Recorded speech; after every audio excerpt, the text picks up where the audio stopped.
नमस्कार student, Gurugram teacher training college Chak 5 Billa में आपका स्वागत है।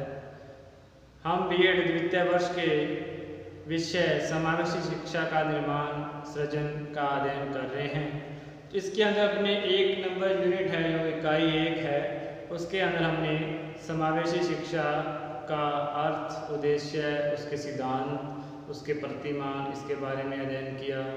उसके बाद हमने समावेशन और क्षमता या क्षमता और समावेशन का अध्ययन किया, जिसके अंदर अपने कई प्रकार की क्षमताओं का अध्ययन किया।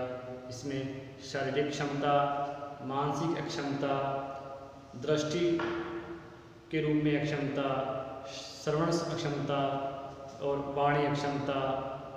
इसके साथ साथ हमने कुछ अधिगम अक्षमताएं पढ़ी, जिसके अंदर मुख्य रूप से हमने 3 अक्षमताओं का अध्ययन किया, जिसमें डिसलेक्सिया है, डिस्ग्राफिया है और इसके अंदर डिस्कैलकुलिया है। जिसके अंदर हमने देखा था कि डिसलेक्सिया पठन विकृति है, डिस्ग्राफिया एक प्रकार की लेखन विकृति है और डिस्कैलकुलिया जो गणितीय विकार है, गणितीय संबंधी विकार होते हैं, उससे संबंधित है। तो हमने देखा कि इस प्रकार की जो क्षमताओं से युक्त जो बालक हैं, इनके किस प्रकार के उपचार करने के बाद में हम इसको शिक्षा की सुविधाएं दे सकते हैं, किस प्रकार से समावेश शिक्षा के रूप में उसको शिक्षा दे सकते हैं, समावेश शिक्षा में सम्मिलित कर सकते हैं। तो इस प्रकार के उपचार करने के बाद में जो अक्षम बच्चे होते हैं वो भी शिक्षा ग्रहण करवाई जा सकती है, जब शिक्षा को प्राप्त करने योग्य हो जाते हैं और अपना विकास कर सकते हैं, सर्वांगीण विकास कर सकते हैं, समाज में आत्मविश्वास पूर्ण से रह सकते हैं। तो आज हमने आगे इसी यूनिट को आगे बढ़ाते हुए एक इसके अंदर जो इसकी जो इकाई है 2 नंबर, उसमें एक पॉइंट टॉपिक दे रखा है कि आपकी जो शिक्षाएं हैं, विशिष्ट शिक्षा, समेकित शिक्षा और समावेशी शिक्षा। क्योंकि हमने देखा था कि मुख्य रूप से 4 प्रकार की शिक्षाएं वर्तमान में प्रचलित हैं। जैसे सामान्य शिक्षा है जो सामान्य बच्चों को सामान्य स्कूल के अंदर है, फिर विशिष्ट शिक्षा आती है जो विशिष्ट बालकों के लिए होती है, बीच में फिर एक समेकित शिक्षा का प्रावधान है। समेकित शिक्षा में क्या होता है कि उसमें बच्चे सामान्य और विशिष्ट बच्चे साथ शिक्षा ग्रहण करते हैं, लेकिन समावेश शिक्षा के रूप में जो पूर्ण रूप से जो समावेशन हो पाता है वो उसके अंदर नहीं हो पाता। फिर अपने देखेंगे कि समावेश शिक्षा के अंदर किस प्रकार के समावेश शिक्षा के बारे में हमने आज तक जो यूनिट के नंबर 1 कॉन्सेप्ट उद्देश्य के अंदर देखा था, उसके अंदर अपने को बहुत अच्छी तरह से समझ में आ गया कि समावेश शिक्षा है क्या। तो हम इसकी तुलनात्मक अंतर करेंगे कि विशिष्ट शिक्षा के अंदर, समेकित शिक्षा के अंदर और समावेश शिक्षा के अंदर वास्तव में अंतर क्या है और ये किस आधार पर कार्य करती हैं और अलग अलग किस प्रकार से कार्य करती हैं।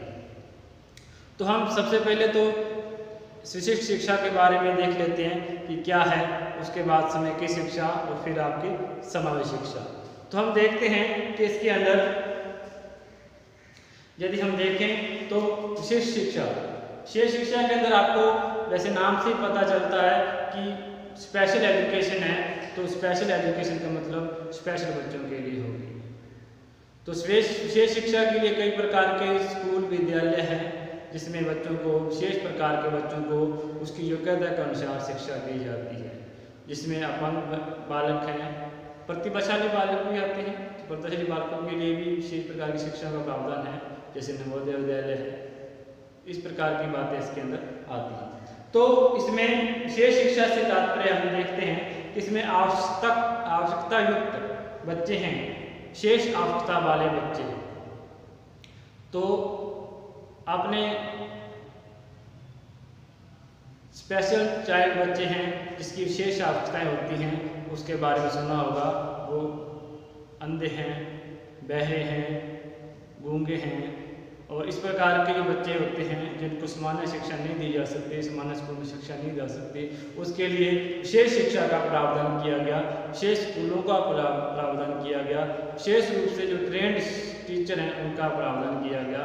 वो बालक जो विशेष वातावरण के अंदर, विशेष पाठ्यक्रम के तहत और विशेष शिक्षण विधियों के तहत, विशेष लिपियों के तहत वो शिक्षा देते हैं, तो उस प्रकार के शिक्षा को हम विशेष शिक्षा के रूप में लेते हैं।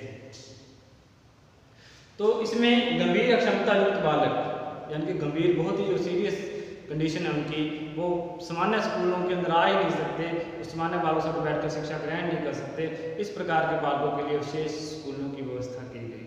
तो इस प्रकार के बालकों के लिए गंभीर अक्षमता युक्त बालकों को प्रभावी व लाभकारी शिक्षण के लिए क्या है, उसकी प्रकृति भेदभाव नेचर है, जो भेदभावपूर्ण प्रकृति है, यानी कि उसकी जो कंडीशन है उसको आधार मान करके, उसकी योग्यता को आधार मान करके उस प्रकार की शिक्षा दी गई इन विशेष स्कूलों के अंदर और दी जाती है।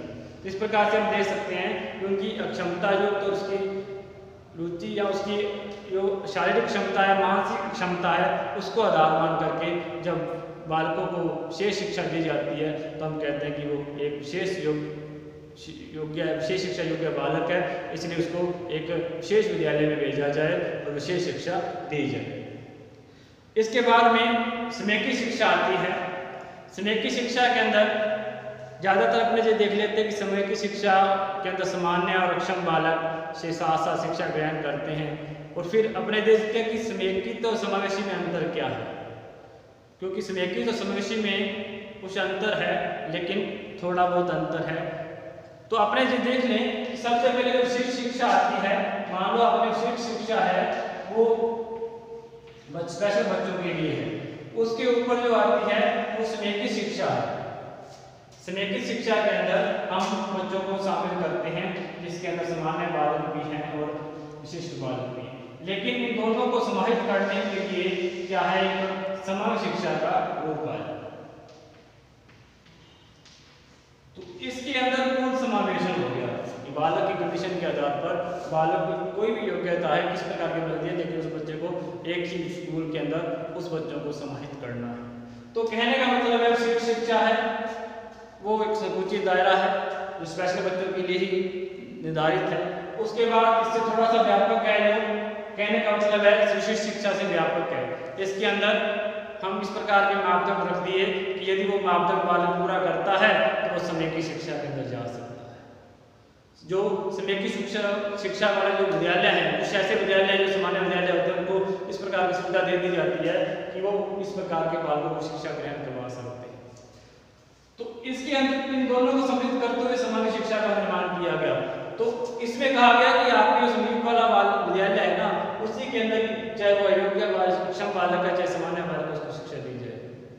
इस प्रकार से हम देखते हैं कि विशिष्ट शिक्षा एक संकुचित दायरा है जो एक विशिष्ट बालकों के लिए ही निर्धारित है, और जो समेकित दायरा है उसके अंदर अपने देखते हैं कि वो एक विशेष शिक्षा से व्यापक है, और इसके अंदर सामान्य बालकों को विशेष बालकों को कुछ निर्धारित नियमों और मापदंडों के तहत शिक्षा दी जा सकती है। इसके अंदर कक्षा एक ही कैंपस में सामान्य विद्यालय बच्चे भी पढ़ सकते हैं और विशिष्ट बालक भी पढ़ सकते हैं, और उनकी कक्षाएं अलग अलग हो सकती हैं। कुछ वातावरण के तहत कुछ कंडीशन के अंदर उनको एक किया जाता है ताकि वो संस्कृति उनका भावात्मक रूप से मेल हो सके। उनको जो खेलने के समय हो सकता है, लंच टाइम हो सकता है, कुछ ऐसी कॉमन क्लासें हो सकती हैं। तो इस प्रकार की बातें हो सकती है, चाहे विद्यालय अलग अलग है चाहे समाज धर्म को एक प्रकार की शिक्षा दी जाएगी। उसकी संस्कृति को बढ़ावा देने के लिए, उसके समाजीकरण के लिए, बच्चे के समाजीकरण के लिए यदि उसको अक्षम बालकों विशिष्ट बालकों को क्या है समेकित शिक्षा के अंदर एक करने का प्रयास किया जाता है। यदि वो बालक सामान्य बालक की शिक्षा ग्रहण करने योग्य हो जाता है फिर उसको सामान्य बालक के रूप में शिक्षा दे दी जाती है। इस प्रकार से इसके अंदर प्रयास किया जाता है समेकित शिक्षा के अंदर। विशिष्ट शिक्षा और समेकित शिक्षा एक संकुचित दायरा है जिसकी स्पेशल बच्चों के लिए है। उसके बाद में समेकित शिक्षा आती है, इसके अंदर नियम और योग्यता के तहत क्या है बच्चे को अयोग्य बच्चे होते अक्षम बच्चे होते उनको भी सामान्य बच्चों के एक ही कैंपस में शिक्षा दी जा सकती है। कुछ समय के लिए बच्चों को सामान्य बच्चों के साथ शिक्षा दी जा सकती है। लेकिन समग्र शिक्षा के अंदर वो कहता है अपने अपने नज़दीक के जो विद्यालय हैं उसके अंदर इस प्रकार के प्रयास किए जाएं कि वो बच्चा जो अयोग्य बच्चा है, अक्षम बच्चा है, वो सामान्य बच्चों के साथ शिक्षा ग्रहण करे। यानी कि इसमें पूर्ण समावेशन है, पूर्ण समावेशन या संपूर्ण समावेशन कह सकते हैं इसके अंदर। और इसके अंदर आंशिक समावेशन जो समेकित है उसके अंदर आंशिक समावेशन है। तो इसमें थोड़ा सा डिफरेंस है जो अपने, हालांकि इसके अंदर अपने जब पढ़ के देखते हैं तो ऐसा लगता है कि ये तो एक ही है, क्योंकि एक ही प्रकार की है, बच्चों का योग्य बच्चों के लिए भी है उसमें, लेकिन इसमें जो पूर्ण समावेशन मानसिक समावेशन का जो दायरा है उसके अंदर जो अंतर है, उसकी मापदंडों के अंतर है, उसके अंदर जो गंभीरता का अंतर है, जिसके अंदर की गंभीरता के रूप में इसको तो पूर्ण रूप से गंभीर मान लिया कि आपने तो इसको करवाना ही है, चाहे अक्षम किस प्रकार के योग्य बालों का। इसके अंदर यदि वो उस प्रकार की योग्यता का विद्यालय के अंदर जरूरी नहीं है कि उसको बच्चे को अक्षम बच्चे को एडमिशन दिया ही जाए। यदि वो विद्यालय चाहे तो स्नेकी शिक्षा के अंदर प्रवेश देने के लिए निरस्त वो मना भी कर सकता है या उसको कुछ सुविधाएं भी नहीं दे सकता, विशेष सुविधाओं का अभाव होता है इसके अंदर। हालांकि हम जब तुलनात्मक अध्ययन करेंगे तो इसके अंदर अपने अलग अलग देखेंगे। तो इसमें अपने इतना समझ में आता है कि क्षेत्र शिक्षा एक स्पेशल एजुकेशन है। स्पेशल एजुकेशन के तहत विशेष बच्चों को शिक्षा दी जाती है। उसके बाद स्नेकी शिक्षा के अंदर थोड़ा सा दायरा व्यापक हो जाता है, उसके अंदर कुछ मापदंडों के तहत, नियमों के तहत क्या है, अयोग्य बच्चों को भी जो सांस्कृतिक रूप से, आर्थिक रूप से जो भिन्न बालक हैं उनको भी इसके अंदर समाहित कर लिया जाता है, समाजीकरण के लिए, आर्थिक एकीकरण के लिए या फिर अपने सांस्कृतिक एकीकरण को बढ़ावा देने के लिए चीज़ों को सम्मिलित कर लिया जाता है। लेकिन समावेश शिक्षा एक बहुत ही व्यापक क्षेत्र है इसका। इसके अंदर अयोग्य बच्चा चाहे किसी प्रकार का हो, उसको सामान्य बच्चों के साथ सामान्य कक्षा में एक साथ बिठा करके शिक्षा देना, उसके लिए वहीं उसी कक्षा में सुविधाएं प्रदान कर लेना उस बच्चे की योग्यता के अनुसार, ये क्या है, पूर्ण समावेशन है। तो इस प्रकार से हम देखते हैं कि इसके अंदर क्या अंतर है। तो हम स्नेकी शिक्षा के अंदर एक परिभाषा है उसको देख लेते हैं, जिससे कि स्नेकी शिक्षा का अंतर है जो पूरी तरह से समझ में आ जाए।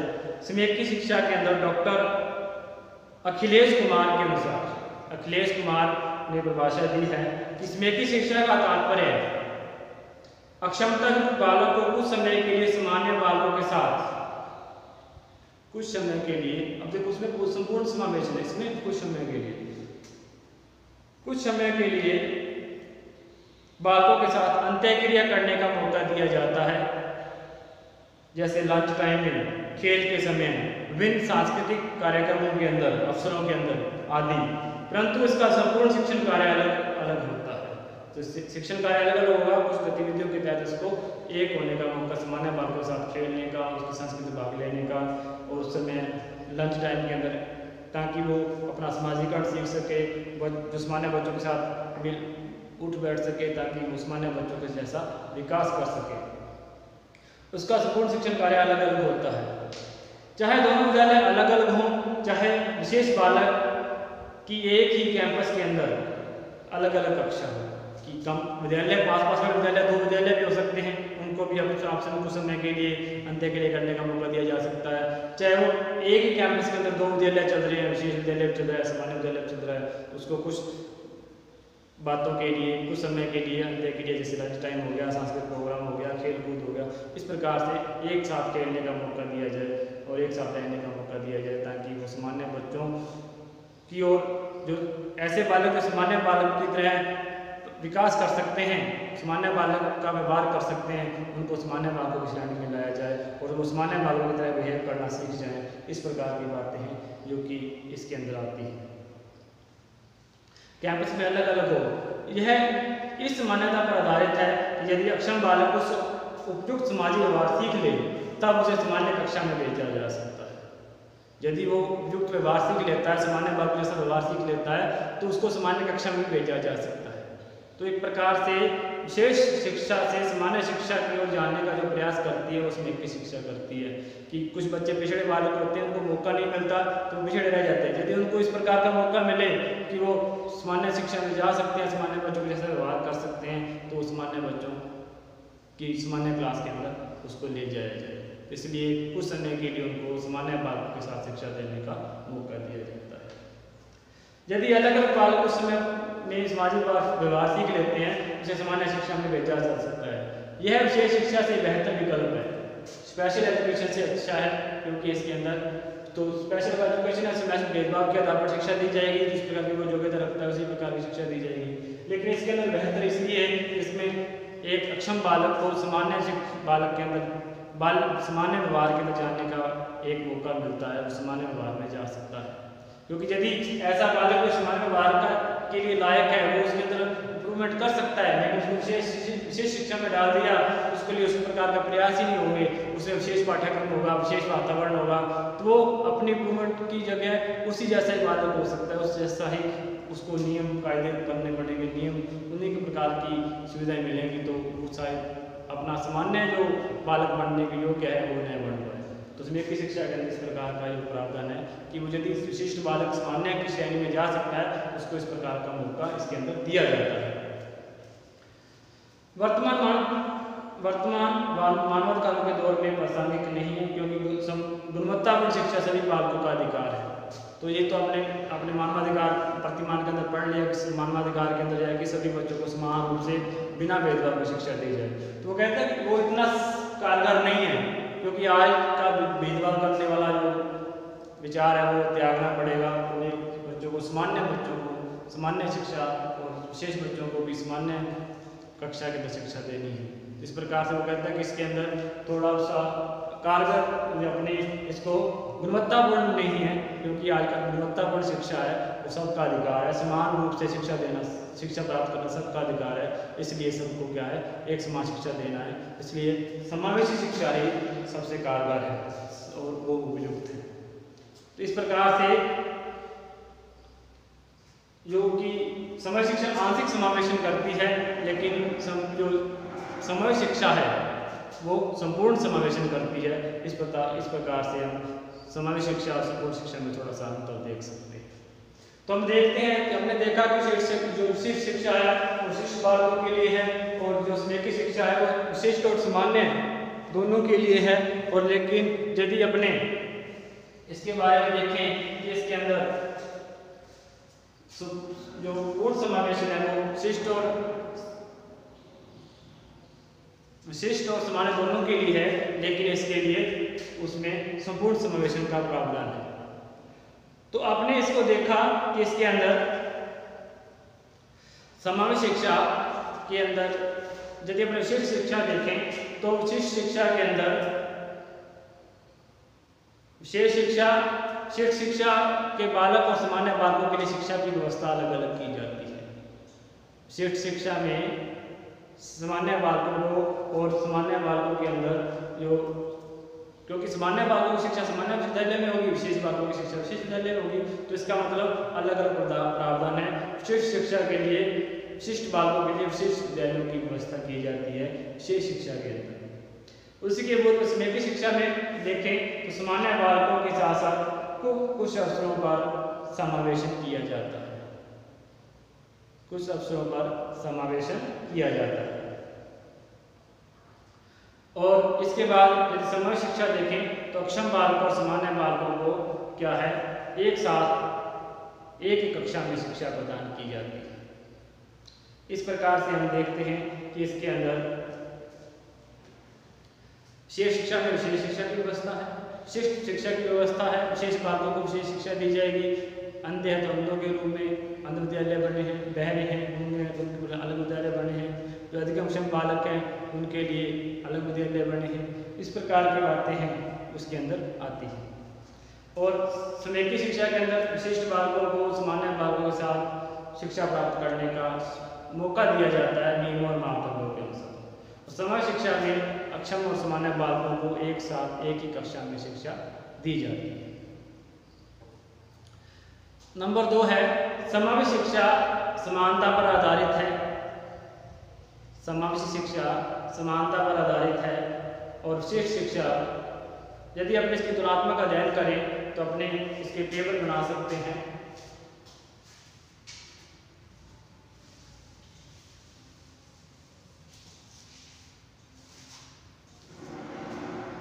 सबसे पहले अपने देख सकते हैं कि विशिष्ट शिक्षा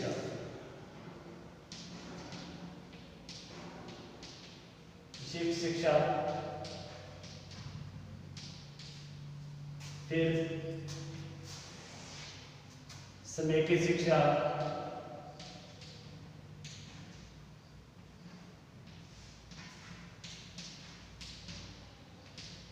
फिर समावेशी शिक्षा।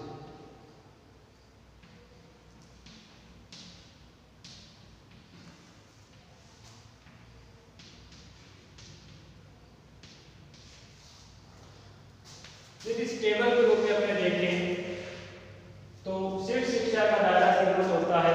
तो अपने इसके अंदर देखते हैं कि विशेष बालकों को शिक्षा, विशेष अक्षम बालकों को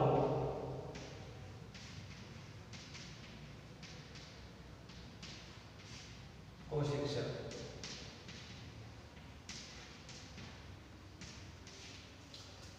शेष विशिष्ट बालकों को शेष योग्यता के अनुसार उसको शिक्षा दी जाती है। उसमें की शिक्षा में विशिष्ट बालकों को सामान्य बालकों के साथ कुछ अवसरों पर समावेशन किया जाता है। अक्षम बालकों का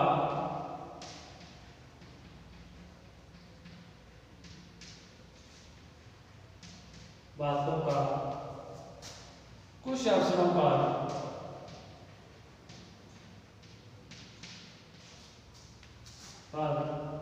सामान्य बालकों के साथ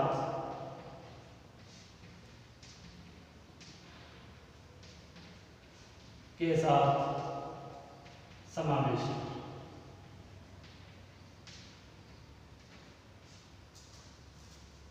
शेष अक्षम बालकों को शिक्षा दी जाती है। शिक्षा के अंदर अक्षम बालकों को कुछ अवसरों पर सामान्य बालकों के साथ समावेशन किया जाता है।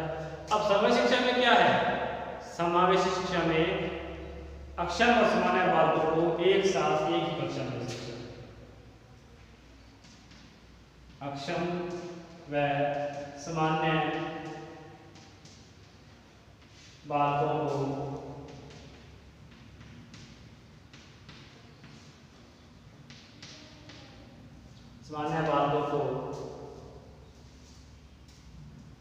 एक साथ एक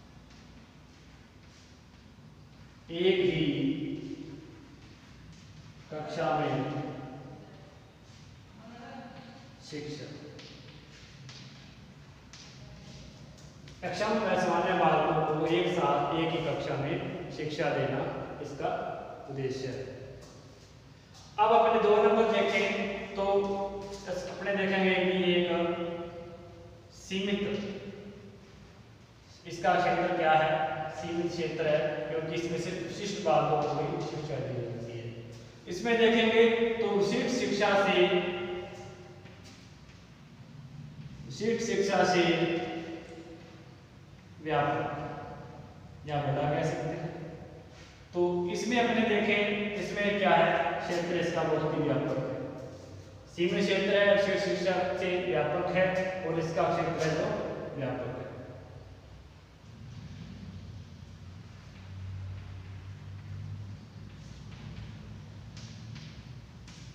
तो सीमित क्षेत्र है, शीर्ष शिक्षा से व्यापक है, शीर्ष शिक्षा से व्यापक है, और इसमें क्षेत्र क्या कह सकते हैं? व्यापक है। इसके बाद में विशिष्ट शिक्षा भेदभाव पर आधारित है। जो विशिष्ट शिक्षा है वो भेदभाव पर आधारित है।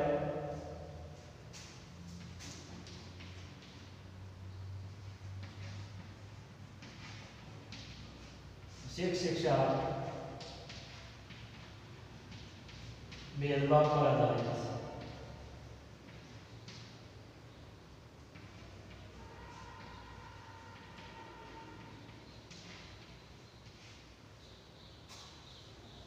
समावेश शिक्षा क्या है? इसके अंदर भी क्या है? भेदभाव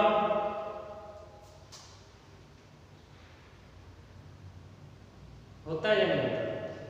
भेदभाव समावेश शिक्षा भी समानता के सिद्धांत पर आधारित है, क्योंकि समानता का प्रयास किया जाता है इसके अंदर, क्योंकि इसके अंदर भेदभाव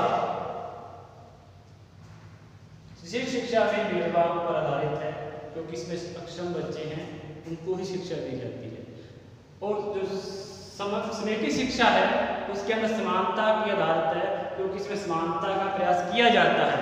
हालांकि संपूर्ण समावेशन इतना प्रयास नहीं किया जाता, लेकिन फिर भी इसमें अक्षम बालकों को अवसर दिया जाता है शिक्षा प्राप्त करने का। तो ये क्या है? समावेश की शिक्षा भी समानता के सिद्धांत पर आधारित है। समानता के आधार पर आधारित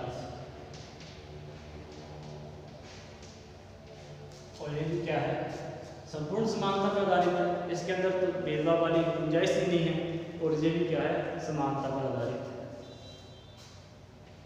इसमें तो संपूर्ण रूप से ही एकीकरण किया जाता है, संपूर्ण रूप से ही समावेशन किया जाता है, इसमें तो भेदभाव किया ही नहीं जाता। समानता पर आधारित कि समान अवसर देने हैं सभी, चाहे बाल विषम हो चाहे उसमें समानता पर आधारित।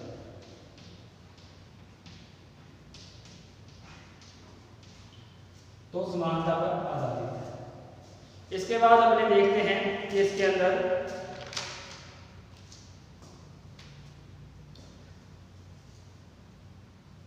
इसमें प्राचीन जो शिक्षा है वो क्या है,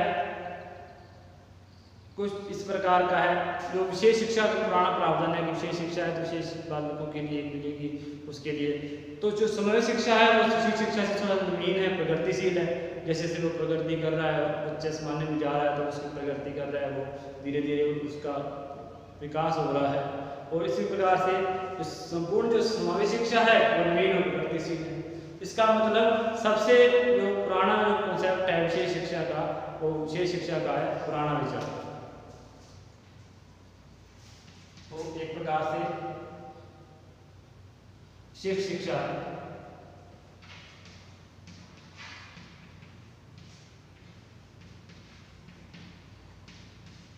पुराना विचार है।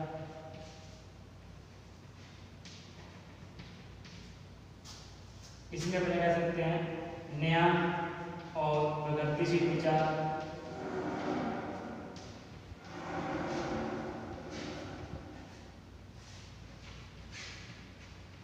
और इसमें अपने कह सकते हैं ये भी नवीन है, बिल्कुल ही नवीन है।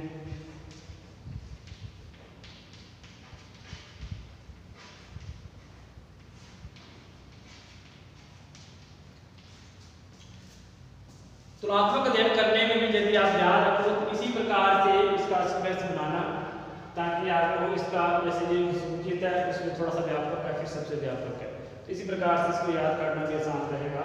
विशेष शिक्षा में विशेष शिक्षा दी जाती है, इसमें की शिक्षा में विशेष शिक्षा के साथ साथ क्या है, सामान्य बच्चों को समाहित किया, सामान्य बच्चों के साथ विशेष शिक्षा को समाहित किया जाता है, लेकिन कुछ नियम और कायदों के अनुसार इसके अंदर संपूर्ण समावेशन होता है। अक्षम बच्चों को भी सामान्य बच्चों के साथ शिक्षा दी जाती है। तो इसी प्रकार का सीक्वेंस रहे, इसी प्रकार से आपको याद रखने में इसके अंदर आसानी होगी। इस प्रकार से हम आगे नेक्स्ट देखते हैं कि इसका आधार किस प्रकार का है, मनोवैज्ञानिक है, वैज्ञानिक है। तो इस प्रकार से हम देखते हैं।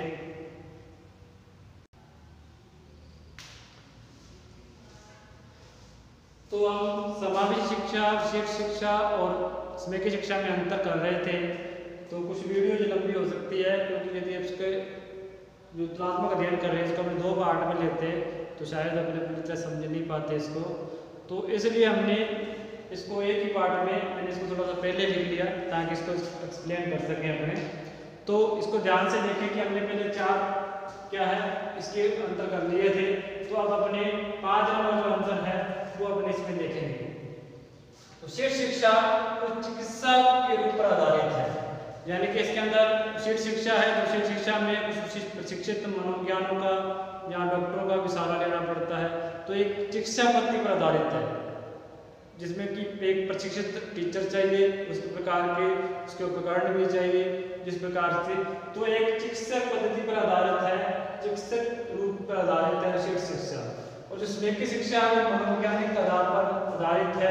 इसी प्रकार से समय शिक्षा है वो भी मनोवैज्ञानिक के आधार पर आधारित है, क्योंकि ये मनोवैज्ञानिक है। तो मनोवैज्ञानिक के आधार पर हम बच्चों को किस प्रकार की शिक्षा देनी चाहिए, उसमें क्या रुचि है, क्या योग्यता है। हालांकि इसके अंदर इस प्रकार की चीज़ों का ध्यान रखा जाता है, लेकिन ये एक स्पेशल एजुकेशन होती है जो एक उसकी क्षमताओं को पहचानने की योग्यता रखता है। उसी प्रकार के विद्यालय का जिसको प्रवेश दिया जाता है, जिस प्रकार की क्षमता होती है उसको दूर करने का प्रयास किया जाता है। इस प्रकार से ये चिकित्सक पद्धति पर आधारित होती है और ये मनोविज्ञान के आधार पर होती है। बच्चे की रुचि, योग्यता, उसकी क्षमता को देखा जाता है। उसी में भी ये भी एक मनोवैज्ञानिक आधार पर है, जिसके अंदर बच्चे का पूरी तरह से रुचि, योग्यता, उसकी आर्थिक, संस्कृति, सब प्रकार की योग्यताओं को, उसकी विशेषताओं को देखते हुए शिक्षा दी जाती है। उसका बच्चों के सामान्य बच्चों के साथ समावेशन को बढ़ाने का प्रयास किया जाता है। इसी के साथ ही अपने देखते हैं 6 नंबर पॉइंट है असाधारण बच्चों की क्षमताओं का पता लगाना, उसे पूर्ण करना। तो जो विशिष्ट शिक्षा के अंदर जो असाधारण बच्चे होते हैं उन्हीं को शिक्षा दी जाती है, उनकी योग्यता उनकी क्षमता के बारे में पता लगाया जाता है, उनकी क्षमता के अकॉर्डिंग उसको पूर्ण करने का प्रयास किया जाता है ताकि बच्चा शिक्षा प्राप्त कर सके। इस जो समेकित शिक्षा है उसके अंदर सामान्य व अक्षम बच्चों को एकीकृत करने के अवसर के लिए समान नियम और मापदंड होते हैं। किन बच्चों को इन विद्यालयों के अंदर इस समेकित शिक्षा के अंदर शामिल करना है, उसके लिए एक निर्धारित मापदंड होते हैं। उन्हीं मापदंडों के तहत क्या है उसको समेकित शिक्षा के अंदर शिक्षा दी जाती है। यदि वो बच्चा इस समेकित शिक्षा में यानी योग्य है तो उसको बालक शिक्षा दी जाती है। इस प्रकार से इसमें ज़्यादा गंभीरता से पूर्ण रूप से बाध्य नहीं किया जाता कि बच्चे को शिक्षा देनी ही पड़ेगी, इस प्रकार का बाध्यता नहीं है। लेकिन इसके अंदर पूरी तरह बाध्यता है कि बच्चा किसी भी प्रकार की क्षमता के अंदर है उसको शामिल करना ही करना है। तो सभी छात्रों को शामिल करना इसमें शिक्षा की मुख्य धारा से बाहर कर दिया गया है। तो इसमें क्या है, कई बार बच्चा अयोग्य होता है, अक्षम होता है, तो वो एक रेगुलर शिक्षा नहीं दे पाता, उसके अंदर गैप आ जाता है। तो उस प्रकार के बालकों को भी शिक्षा की मुख्य धारा में शामिल करने का प्रयास किया जाता है कि वो कहीं ना कहीं शिक्षा प्राप्त कर ले। जैसे 2009 के अंदर कहा कि आप एज के अकॉर्डिंग बच्चे को प्रवेश दे सकते हो, यदि वो बच्चा शिक्षा ग्रहण नहीं कर पा रहा है उसको अपनी आयु के आधार पर प्रवेश दें। इस प्रकार से हम देखते हैं कि उसके अंदर उसमें जो नेक्स्ट पॉइंट है उसके अंदर विशेष वातावरण, विशेष पाठ्यक्रम और विशेष प्रकार से क्या है शिक्षण विधियों का प्रशिक्षित शिक्षक होते हैं, विशेष प्रकार का पाठ्यक्रम होता है, विशेष प्रकार की शिक्षण विधियां होती हैं। उसी के अकॉर्डिंग क्या है इसमें विशेष वातावरण और शिक्षकों पर ध्यान नहीं दिया जाता। जो सामान्य बालक होते हैं उन्हीं को क्या है इसके अंदर कुछ ट्रेनिंग दे करके बच्चे को शिक्षित किया जाता है।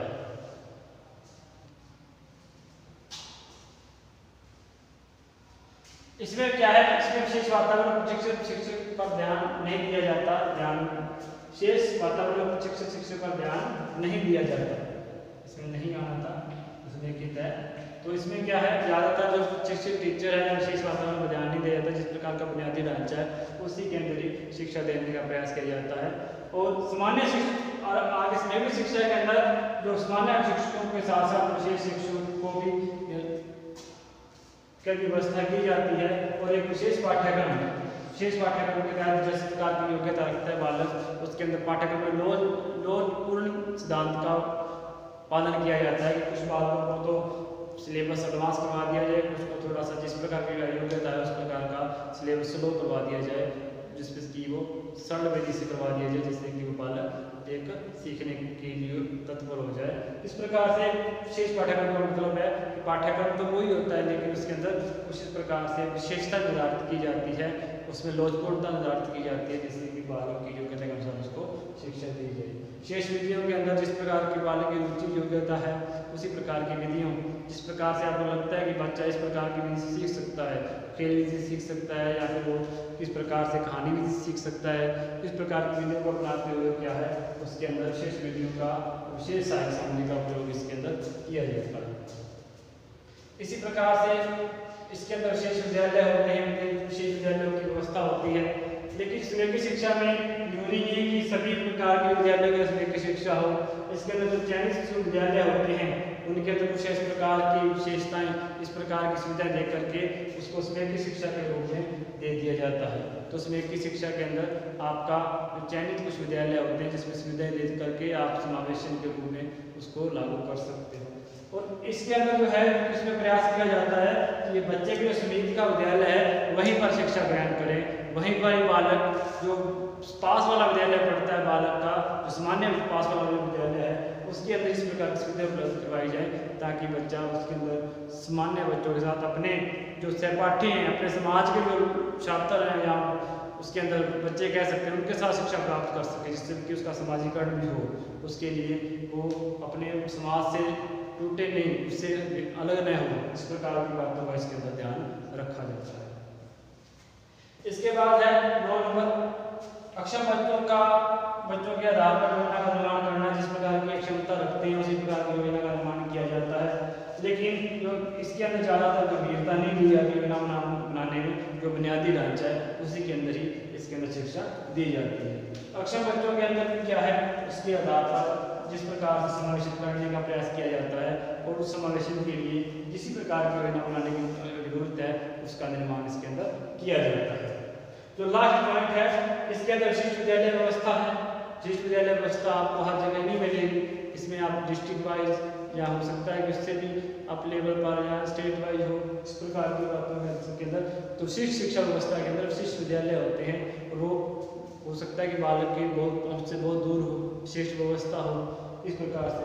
लेकिन सांस्कृतिक और इसके अंदर क्या है, सामान्य शिक्षा के अंदर सामान्य और विशिष्ट बालकों के लिए जो सांस्कृतिक और धार्मिक आवश्यकताओं की पूर्ति का प्रयास किया जाता है, जिस प्रकार से संस्कृति का भेदभाव न हो, संस्कृति के रूप में मेल मिलाप हो और उसकी धार्मिकता के आधार पर मेल मिलाप हो, उस प्रकार से उस समाज के लोग ही रहकर के वहाँ शिक्षा प्राप्त कर सके, इस प्रकार की बातों का इसके अंदर ध्यान रखा जाता है। और जो समावेश शिक्षा है उसके अंदर क्या है, समावेशी समाज का निर्माण करने का प्रयास किया जाता है कि समाज पूरी तरह से समावेशी हो जाए, क्योंकि जब बालक अपने समाज के लोग ही, वहाँ के आसपास के लोग, आसपास के बच्चे ही वहाँ पर अपने सहपाठ्य शिक्षा ग्रहण करेंगे तो एक समाज का निर्माण करेंगे, क्योंकि विद्यालय को एक लघु समाज भी कहा जाता है, क्योंकि उसमें आसपास के जो समाज के बच्चे हैं वो वहाँ पर पढ़ते हैं।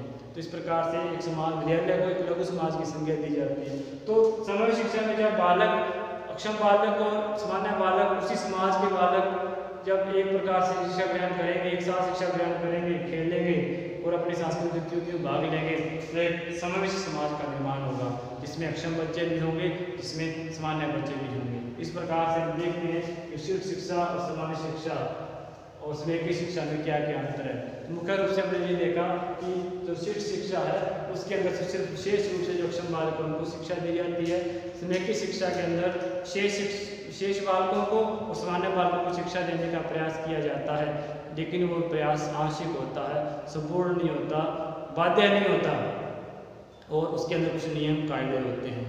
और इसी के बाद जो संपूर्ण समावेशन होता है उसके अंदर हम क्या है, इसके अंदर बच्चे को पूरी तरह से सामान्य बच्चों से शिक्षा देते हैं, उसके लिए भेदभाव नहीं किया जाता, बच्चे को भेदभाव स्थिति से अवगत नहीं करवाया जाता, बच्चे को ये जानने के बच्चे को ये नहीं पता लगता है कि उसके अंदर भेदभाव किया जा रहा है, उसको भेदभाव रहित शिक्षा देने का प्रयास इसके अंदर किया जाता है। इस प्रकार से हमने इसकी स्वेकी शिक्षा, शीर्ष शिक्षा और समावेश शिक्षा के अंतर को पढ़ा। तो इसी को में आप याद रखें तो आपको याद करने में आसानी होगी, क्योंकि शीर्ष शिक्षा एक संकुचित रूप है और समावेश शिक्षा उससे नवीन है, लेकिन समावेश शिक्षा से छोटा है और जो समावेश शिक्षा है वो इसका व्यापक रूप है।